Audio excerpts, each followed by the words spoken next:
चलिए दोस्तों वीडियो की शुरुआत करते हैं। सबसे पहली कंपनी की बात करते हैं। पहली कंपनी का नाम है वारी रिन्यूएबल टेक्नोलॉजीज लिमिटेड। बट इसको डिस्कस करने से पहले दोस्तों, अगर आपने अभी तक चैनल को सब्सक्राइब नहीं किया है तो चैनल को सब्सक्राइब करके बेल आइकन को प्रेस कर लो और सेबी रजिस्टर्ड टेलीग्राम चैनल को भी ज्वाइन कर लो, जिसका लिंक आपको डिस्क्रिप्शन में देखने को मिल जाएगा। और एक डिस्क्लेमर भी है, जो भी न्यूज़ एंड अपडेट्स हम लोग कवर करेंगे वो सारी एजुकेशन पर्पज़ के लिए है, सीखने के लिए है। तो इसको किसी भी तरह का इन्वेस्टमेंट एडवाइस मत समझना, आप खुद से भी रिसर्च और एनालिसिस कर सकते हैं। तो चलिए दोस्तों वीडियो की शुरुआत करते हैं। सबसे पहले बात करते हैं वारी रिन्यूएबल टेक्नोलॉजीज से रिलेटेड कुछ इंपॉर्टेंट न्यूज़ एंड अपडेट्स के बारे में। दोस्तों आज के दिन ये कंपनी का परफॉर्मेंस काफ़ी ज़्यादा कमाल का हमें देखने को मिल रहा था। काफ़ी अच्छी तेज़ी आज के दिन वारी रिन्यूएबल ने हमें दिखाया, और वो तेज़ी का सबसे बड़ा रीज़न अगर कोई है तो वो है कंपनी के Q4 के अर्निंग्स। इसमें कंपनी का रेवेन्यू मोर देन डबल हुआ है। रेवेन्यू में ग्रोथ 131% की हमें देखने को मिली है, और प्रॉफिट में 66% की ग्रोथ कंपनी ने रिपोर्ट किया है। और इसी वजह से एक टाइम पे वारी रिन्यूएबल 12% तक की तेज़ी दिखा रही थी, बट उसके बाद कुछ प्रॉफिट बुकिंग भी वारी रिन्यूएबल में हमें देखने को मिला था। बट ये सारी चीज़ों के बाद दोस्तों, अगर कंपनी के P&L को देखोगे तो पूरे साल में कंपनी ने 3331 करोड़ का रेवेन्यू रिपोर्ट किया। और 2026 के स्टार्टिंग में कंपनी ने गाइडेंस दिया था कि 2026 के फाइनेंशियल ईयर में मिनिमम हम 3500 करोड़ का रेवेन्यू तो रिपोर्ट करेंगे, क्योंकि हमारे पास जो ऑर्डर बुक है उसके एग्जीक्यूशन पे 3500 करोड़ से लेकर 4000 करोड़ तक का रेवेन्यू मिल सकता है। और कंपनी ने 25% से लेकर 26% तक का गाइडेंस दिया था, या फिर 27% कुछ था। बट अगर कंपनी के ऑपरेटिंग प्रॉफिट मार्जिन को देखोगे तो वो हमें 19% रिपोर्ट होता हुआ दिखा है। तो कहीं ना कहीं हम ये मान सकते हैं, नंबर भले कंपनी के अच्छे हमें देखने को मिले हैं, बट 2026 के फाइनेंशियल ईयर को लेकर ये कंपनी ने जो गाइडेंस हमें दिया था वो गाइडेंस के हिसाब किताब के नंबर नहीं है। ना ही कंपनी के प्रॉफिट में है, ना ही कंपनी के मार्जिन्स में है, और ना ही कंपनी के रेवेन्यू में है। बट फिर भी मार्केट ने रिस्पेक्ट किया है, तो कहीं ना कहीं इस नंबर को हम अप्रिशिएट भी कर सकते हैं। बाकी अगर हम इस नंबर्स के बारे में बात करें तो रेवेन्यू कंपनी ने कितना, लगभग 15 नहीं, रेवेन्यू लगभग 1100 करोड़ का रिपोर्ट किया। प्रॉफिट 5500 करोड़ का रिपोर्ट किया, 155 करोड़ का रिपोर्ट किया। और ईयर ऑन ईयर बेसिस पे प्रॉफिट में 66% की ग्रोथ है, और रेवेन्यू में 131% से ज़्यादा की ग्रोथ है। और इबिट्टा की बात करें तो इबिट्टा में हमें 63% से ज़्यादा की ग्रोथ देखने को मिल रही है।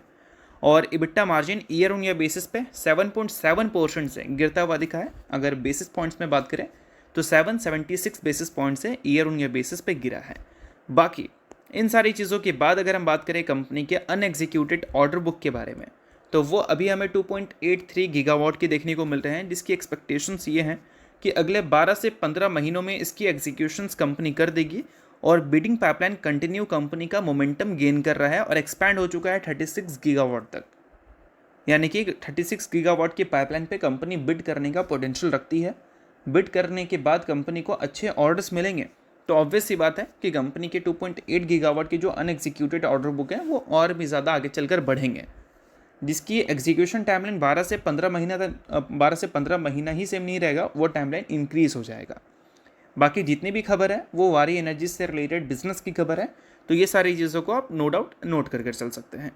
अब दोस्तों वीडियो में आगे बढ़ने से पहले बात कर लेते हैं सेबी रजिस्टर्ड टेलीग्राम चैनल के बारे में। यहाँ पर कई सारी चीज़ें आपके लिए काफ़ी ज़्यादा यूजफुल रहती है, तो अगर आपने अभी तक चैनल को ज्वाइन नहीं किया है तो वेट मत करो, अब फटाफट जाकर चैनल को ज्वाइन कर लो, लिंक आपको डिस्क्रिप्शन में दिख जाएगा। ज्वाइन करने का सबसे बड़ा बेनिफिट ये है कि मार्केट खुलने से पहले मार्केट से रिलेटेड क्या ऐसी इंपॉर्टेंट न्यूज़ है, यानी कि प्री मार्केट न्यूज़, वो सारी चीज़ें आपको यहाँ पर अपडेटेड देखने को मिल जाती है, जिसको आप चेकआउट कर ये आइडिया लगा सकते हैं कि मार्केट का बिहेवियर कैसा रह सकता है। और इसके अलावा दोस्तों मल्टीपल कंपनीज़ में रीसेंट टाइम में मार्केट वॉलेटिलिटी की वजह से काफ़ी भयंकर फॉल देखने को मिला है, तो उन सारी कंपनी के टेक्निकल्स को भी प्रॉपर एनालिसिस कर यहाँ पर अपडेट किया गया है, जिसको भी आप चाहो तो चेकआउट कर सकते हो बिल्कुल फ्री में। तो लिंक डिस्क्रिप्शन में है चैनल का, लिंक के थ्रू जाकर चैनल को बिल्कुल आप फ्री में ज्वाइन कर लो। तो चलिए अब बात करते हैं अगली कंपनी के बारे में। तो अगली कंपनी का नाम है Dixon technologies India limited. Dixon technologies की बात करें तो इससे रिलेटेड कुछ बड़ी खबर हमें देखने को मिल रही है, जिसको डेफिनेटली आपको मिस नहीं करना चाहिए। अगर हम बात करें पहली खबर के बारे में तो वो आ रही है मोतीलाल ओसवाल की तरफ से। उसका रिपोर्ट पब्लिश किया गया है डिक्सन टेक्नोलॉजीज़ को लेकर, जिसमें उन्होंने मेंशन किया है कि डिक्सन टेक्नोलॉजीज़ में 30% तक की रैली हमें देखने को मिल सकती है, और लॉन्ग टर्म फैक्टर्स कंपनी का सही रह सकता है, नियर टर्म कंपनी को हेडविंड फेस करना पड़ सकता है। सिंपल बात यह है कि नियर टर्म की बात करें, यानी कि अगले 1 साल की बात करें, 6 महीने की बात करें, तो कंपनी को चैलेंजेस फेस करना पड़ेगा अपने बिजनेस में, ग्रोथ स्लो रहेगी। बट अगर लॉन्ग टर्म की बात करें तो वहाँ पर कंपनी को कोई मैसिव प्रॉब्लम होगी नहीं। तो इन सारे कारणों की वजह से डिक्सन टेक्नोलॉजीज़ के अंदर पोटेंशियल है 30% तक की तेज़ी दिखाने का। बाकी इनके जो पोटेंशियल वाली बात है, यानी कि तेज़ी वाली बात, इसको कम्प्लीटली आप इग्नोर कर सकते हो, क्योंकि ब्रोकरेज हाउस के जो रेटिंग्स होते हैं उसको कम्प्लीटली आप फॉलो करोगे तो ये पूरी तरह से गलत होता है। तो ये सारी चीज़ों को सिर्फ देखो और समझो कि ये सारी चीज़ें उन्होंने क्यों बोला है।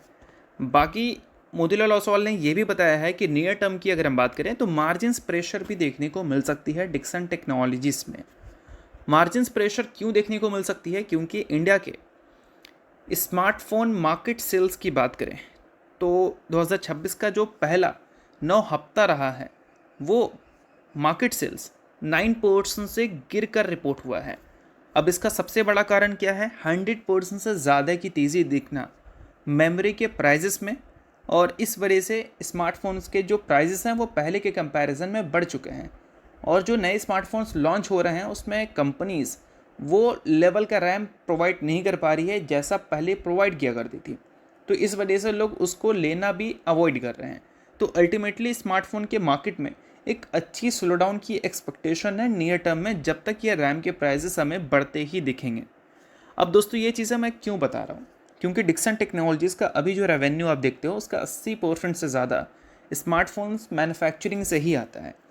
अब स्मार्टफोन्स अगर बिकेंगे नहीं तो ऑब्वियस सी बात है स्मार्टफोन्स के जो ब्रांड्स हैं, चाहे शॉमी की बात करें, एप्पल की बात करें, या फिर हम बात कर सकते हैं सैमसंग की, ये अपने फ़ोन्स नए बनाएंगे तो उतना हाई क्वांटिटी में नहीं बनाएंगे जितनी हाई क्वांटिटी में ये बनाया करते थे। तो इस वजह से क्या होगा? इस वजह से जो कंपनी स्मार्टफोन्स बनाती हैं उनको काम कम मिलेगा। और फिर भी अगर कंपनी काम देगी ऐसे मार्केट में जहाँ पर उनके फ़ोन्स उतने ज़्यादा बिक नहीं रहे हैं, तो फ़ोन्स मैन्युफैक्चरिंग के लिए वो उतना ज़्यादा कॉस्ट उनको नहीं देगी। इस वजह से इन कंपनीज़ के मार्जिन्स प्रेशर में आ सकते हैं। और ये सारी चीज़ें मैं आपको इसलिए बता रहा हूँ क्योंकि मार्जिन्स डिक्सन के लिए बहुत ज़्यादा इंपॉर्टेंट है। कंपनी एक तो सिंगल डिजिट में मार्जिन हमें दिखाती है, 4% का कंपनी का मार्जिन रहता है। कंपनी के रेवेन्यू को देखोगे तो पूरे साल में कंपनी ने ऑलमोस्ट 50,000 करोड़ का रेवेन्यू दिया है, बट फिर भी कंपनी का प्रॉफिट मात्र 1800 करोड़ ही दिखा है, 4% मार्जिन की वजह से। यही नंबर अगर डबल डिजिट में होता तो प्रॉफिट भी ज़बरदस्त होते हैं। तो एक तो लो मार्जिन वाली कंपनी है। अब यहाँ पर मार्जिन्स थोड़े और भी प्रेशर में चले जाए 0.5% से, तो भी डिक्सन टेक्नोलॉजीज़ के लिए वो अच्छा खासा नेगेटिव बात होगी। तो यही सारी चीज़ें मोतीलाल ओसवाल ने मेंशन किया है अपने रिपोर्ट्स में, और इसी वजह से उन्होंने बताया कि लॉन्ग टर्म में तो कोई इश्यूज़ नहीं है, बट नियर टर्म में मार्जिन इश्यूज़ हमें देखने को मिलेंगे।